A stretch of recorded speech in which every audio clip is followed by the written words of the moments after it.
सभी विद्यार्थियों एवं प्यारे दर्शकों, एक बार फिर से आपका हमारे YouTube चैनल अटेंशन पॉइंट पर हार्दिक स्वागत है।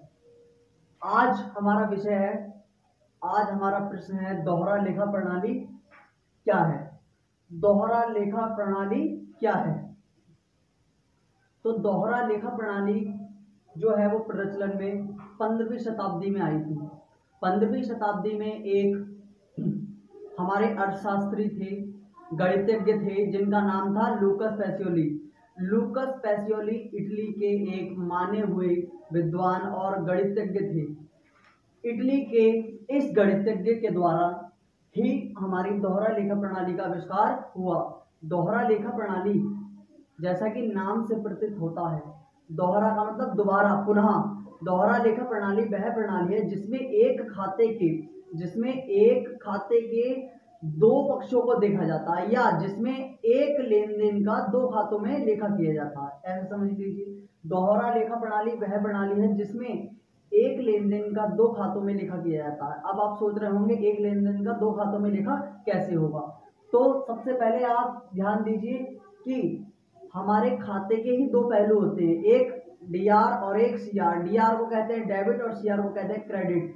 तो जो डीआर वाला पक्ष है उसमें आने वाली विषय वस्तु या आने वाले व्यवहार से संबंधित लेखा किया जाता है, और जो क्रेडिट है उसमें देने वाला जो देगा वो क्रेडिट में, जिसके पास आएगा वो डेबिट में। डेबिट में आने वाले का लेखा किया जाता है, क्रेडिट में जाने वाले का। तो हमारे एक खाते के दो पक्ष होते हैं, एक खाते के दो पक्ष होते हैं, लेन देन के भी दो पक्ष होते हैं, ऋणी और धनी। तो आप जान चुके होंगे दोहरा लेखा प्रणाली वह प्रणाली है जिसके अंतर्गत किसी एक लेन देन के दो खातों में वर्णन किया जाता है, दो खातों का प्रयोग किया जाता है। जैसे मान लीजिए मैं एक आपको उदाहरण के तौर पर बताता हूँ, राम को रोकड़ दी। मैंने उदाहरण दे दिया आपको, राम को रोकड़ दी। तो इस लेन देन की देख लेंगे हम दोहरा लेखा प्रणाली से कैसा एंट्री होगी। तो राम को रोकड़ दी, पाने वाला कौन है? राम, क्योंकि हमने राम को दिया है तो किसको मिलेगा? राम को। पाने वाला कौन हो गया? राम। और पाने वाला होता है हमारा डीआर, मतलब डेबिट, जिसको हिंदी में ऋणी पक्ष कहते हैं। तो राम हमारा हो जाएगा डीआर, राम हो जाएगा डीआर, राम डीआर। और राम को रोकड़ दी तो हमारे पास से क्या गया? हमारे पास से क्या गया? पैसा। जाने वाली चीज नीचे आती है टू में, सीआर क्रेडिट, जिसको हिंदी में धनी पक्ष बोलते हैं। तो टू कैश अकाउंट। तो हमारा एक जो खाता है, ये जो लेन देन है, इसके दो खाते बन गए, दो खातों में इसका प्रयोग हो गया, विवरण हो गया। पहला राम डीआर, टू कैश, मतलब एक खाता इसका जो है वो ऋणी पक्ष में प्रयोग किया गया और दूसरा खाता इसका जो है वो धनी पक्ष में प्रयोग किया गया। आप देख लेते हैं कि इस दोहरा लेखा प्रणाली के जो लाभ हैं, व्यवसायों को लाभ होते हैं, किस प्रकार से वह उनकी पुष्टि करते हैं, कैसे कैसे व्यापारी को लाभ होते हैं। तो सबसे पहला लाभ है हमारा समस्त लेन देन का ज्ञान। व्यवसाय में, हमारे आर्थिक जगत में जितने भी लेन देन होते हैं, जितने भी हमारी विषय वस्तु, जितने भी हमारा क्रय बिक्री या जितने भी आर्थिक जगत के अंदर सभी क्रियाएं होती हैं, उन सबका लेन देन का ब्यौरा, उनका अध्ययन दोहरा लेखा प्रणाली के माध्यम से किया जाता है। ठीक है। अगला पॉइंट है सरकार को लाभ। यदि दोहरा लेखा प्रणाली प्रत्येक स्तर पर, चाहे वो राजनीतिक हो या सरकारी हो, हर स्तर पर प्रयोग की जाए तो सरकार को भी इससे बहुत ही ज्यादा वैधानिक लाभ होगा। और अगला पॉइंट है हमारा गणितीय आंकड़ों की जांच। जैसे मैंने आपको ये बता दिया, गणितीय आंकड़ों की जांच का मतलब है जब हम एक लेन देन के दो पक्षों पर प्रयोग करेंगे, दो पक्षों का लेखा करेंगे, तब हमारी गणितीय जो शुद्धता है वो पता चल जाएगी, और गणितीय जो आंकड़े हैं, हमारी फिगर्स हैं, उनकी जांच हो जाएगी कि वो सही है या गलत है। अगला पॉइंट है हमारा लाभ हानि का ज्ञान। हमारे आर्थिक जगत के अंदर, हमारे व्यवसाय में जो भी लाभ हो रहा है या जो भी हानि हो रही है, उस सब का ज्ञान भी हमारा दोहरा लेखा प्रणाली के अनुसार हो जाएगा। अगला पॉइंट है हमारा वित्तीय स्थिति का ज्ञान। मतलब किसी बिजनेस की, आर्थिक जगत के अंदर किसी व्यापार की फाइनेंशियल कंडीशन, वित्तीय स्थिति का ज्ञान भी हमारे दोहरा लेखा प्रणाली के प्रयोग से ज्ञात किया जा सकता है। अगला हमारा संपत्ति व दायित्वों की जानकारी।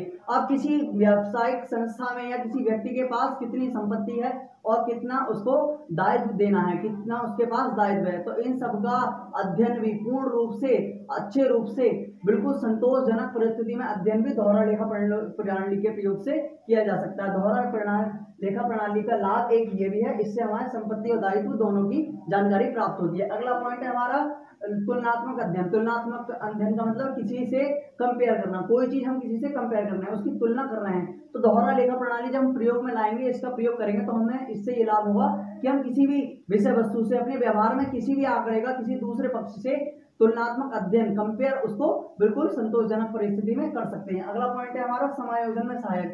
विभिन्न समायोजन का मतलब है व्यवस्थित करना, कि कोई फिगर, कोई आंकड़ा किसी पक्ष में व्यवस्थित करना। ठीक, तो जो हमारा समायोजन है वो भी किसी रूप में सहायता प्रदान करता है, किसके माध्यम से? दोहरा लेखा प्रणाली के माध्यम से। अगला पॉइंट आया था हमारा अलाभकर व्ययों का ज्ञान।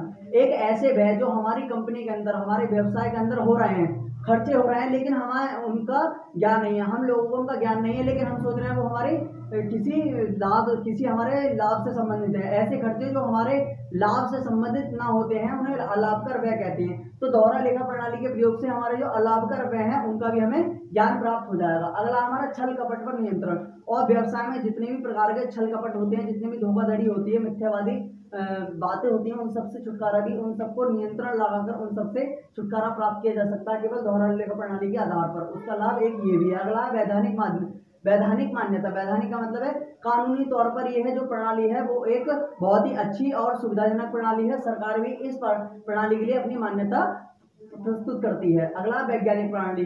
यह एक वैधानिक मान्यता के साथ साथ एक वैज्ञानिक प्रणाली भी है। वैज्ञानिक प्रणाली इसलिए है क्योंकि इस प्रणाली के अंतर्गत विभिन्न प्रकार के निश्चित नियमों और सिद्धांतों की अवहेलना न कर उनका पालन किया जाता है। विभिन्न निश्चित नियमों और सिद्धांतों के अनुसार ही रहकर इसके अंदर कार्य किया जाता है। अगला हमारा लोजदार प्रणाली। ये दोहरा लेखा प्रणाली जो है हमारी एक ही बहुत ही लोजदार प्रणाली। लोजदार का मतलब है किसी चीज को कम या ज्यादा करना। इसमें हम लोच के भाव का बिल्कुल पूरा प्रयोग कर सकते हैं कि इस प्रणाली के अनुसार किसी भी आंकड़ों को कम या ज्यादा किया जा सकता है। अगला समय व श्रम की बचत। जब कोई व्यक्ति दोहरा लेखा प्रणाली का प्रयोग करेगा तो उसका सबसे ज्यादा लाभ यह होगा कि वो अपने समय और श्रम दोनों की बचत कर लेगा। जैसे मैंने आपको इस लेन देन का ये रूप बता दिया, इसके दो रूप है, राम डीआर टू कैश। अब मुझे ये पता चल गया कि डीआर मेरा कौन सा है और सीआर कौन सा है, तो समय व श्रम की मेरी बचत हो गई। मुझे इसमें से नहीं निकलना, साफ मुझे पता चल रहा है यहाँ पर। अगला पॉइंट है निर्णय में सुविधा। जब हमें समय व श्रम की बचत हो जाएगी और विभिन्न प्रकार की जानकारियां प्राप्त हो जाएंगी, तब हमारा जो है निर्णय लेने में हमें बहुत ही आसानी होगी, बहुत प्रकार की सुविधाएं हमको मिल जाएंगी, निर्णय हम बिल्कुल संतोषजनक परिस्थिति में ले सकते हैं। अगला पॉइंट है हमारा काल्पनिक आंकड़ों में मुक्ति। जो काल्पनिक आंकड़े हैं, हमने देखा होगा जब हम दोहरा लेखा प्रणाली का प्रयोग नहीं था उस समय क्या था, लोग काल्पनिक आंकड़ों का प्रयोग करते थे। जो काल्पनिक आंकड़े हैं इनसे छुटकारा पाने के लिए ही दोहरा लेखा प्रणाली का आविष्कार हुआ। दोहरा लेखा प्रणाली के आविष्कार से जितने भी हमारे जो काल्पनिक आंकड़े हैं उनसे मुक्ति मिल गई, काल्पनिक आंकड़ों से पर्दाफाश हो गया। उन काल्पनिक आंकड़ों का प्रयोग ना करके अब प्रत्येक व्यवसायी दोहरा लेखा प्रणाली का प्रयोग करता है। तो आज आपको इस वीडियो में दोहरा लेखा प्रणाली के सभी लाभ और दोहरा लेखा प्रणाली क्या है इसके बारे में मैंने आज आपको बताया। हमारे यही लाभ हैं जो हमारे व्यवसाय और आर्थिक जगत के अंतर्गत दोहरा लेखा प्रणाली की महत्व को और भी बढ़ा देते हैं, उसकी भूमिका आपको दर्शाई जाती है। धन्यवाद।